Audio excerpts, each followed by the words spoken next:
The air was nippy the next day when they set off for the airport. Mrs. McGregor was driving Grandfather's station wagon, and Violet was wedged in the back seat between Henry, Benny, and Watch. "Are you sure we can't bring Watch on the plane?" Benny asked when they pulled up in front of the terminal. "No, I think Watch will be happy with Mrs. McGregor," Grandfather said. "She'll make sure he gets plenty of exercise." "And plenty of playtime," Benny said. "He likes to run around outside." "Don't worry, Benny. I'll take good care of him. Have fun, everyone," Mrs. McGregor called as they unloaded the luggage from the car. A few minutes later, the Aldens checked their baggage at the airline counter and waited for their flight to be announced. Benny spent the next half hour watching sleek, silver planes take off until Grandfather finally stood up. "That's our flight," he said. The children trooped after him as he handed the tickets to a flight attendant and boarded the plane.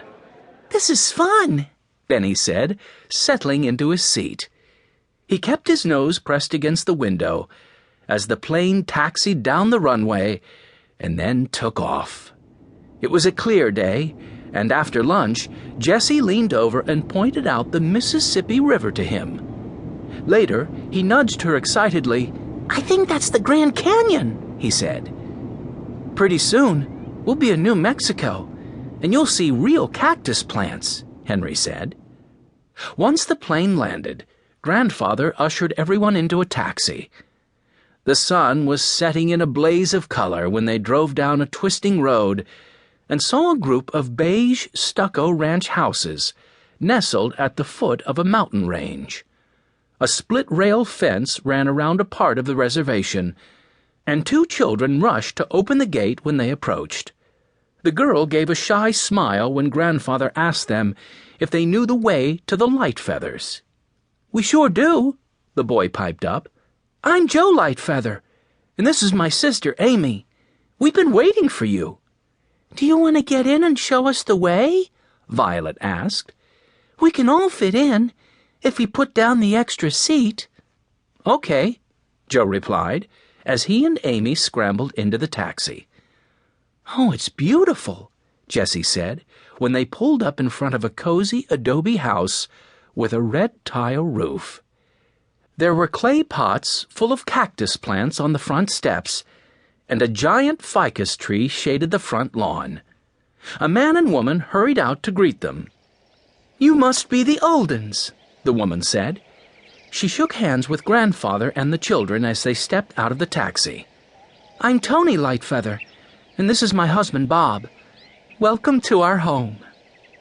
We have a cat named Snowball. I hope you like animals," Amy said softly to Violet. Grandfather asked the taxi driver to wait while he chatted with the Lightfeathers for a few minutes. Then he looked at the darkening sky. "I think I'd better be on my way now. Ed's cabin is about an hour's drive from here." "Aren't you staying for dinner?" Joe asked, surprised. "You should see what Mom's fixing. She made all my favorite foods. Fried chicken and stuffing, mashed potatoes, and chocolate layer cake." "Those are my favorites, too," Benny exclaimed, and everyone laughed. "I appreciate the invitation," Grandfather said, "but Ed's expecting me for dinner." He hugged each of the Aldens. "Have a wonderful time, children." "You too, Grandfather," Violet said.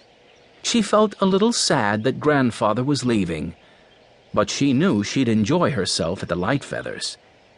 Amy and Joe looked very friendly, and she could hardly wait to ask if they had any horses. They waved until Grandfather's taxi was out of sight, and then turned toward the house. "Oh, here he is," Amy said, scooping up a large white cat who had scampered out from under a bush. "Violet, meet Snowball. You can hold him if you like. He likes to be scratched under his chin." Violet cradled the cat in her arms, and he began to purr loudly. "That means he's happy," Amy said.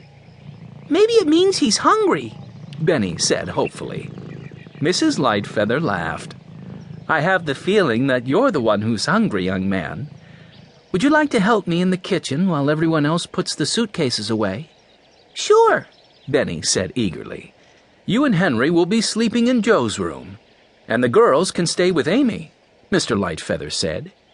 While the rest of the Aldens trooped into the house and made their way upstairs, Benny followed Mrs. Lightfeather into the kitchen.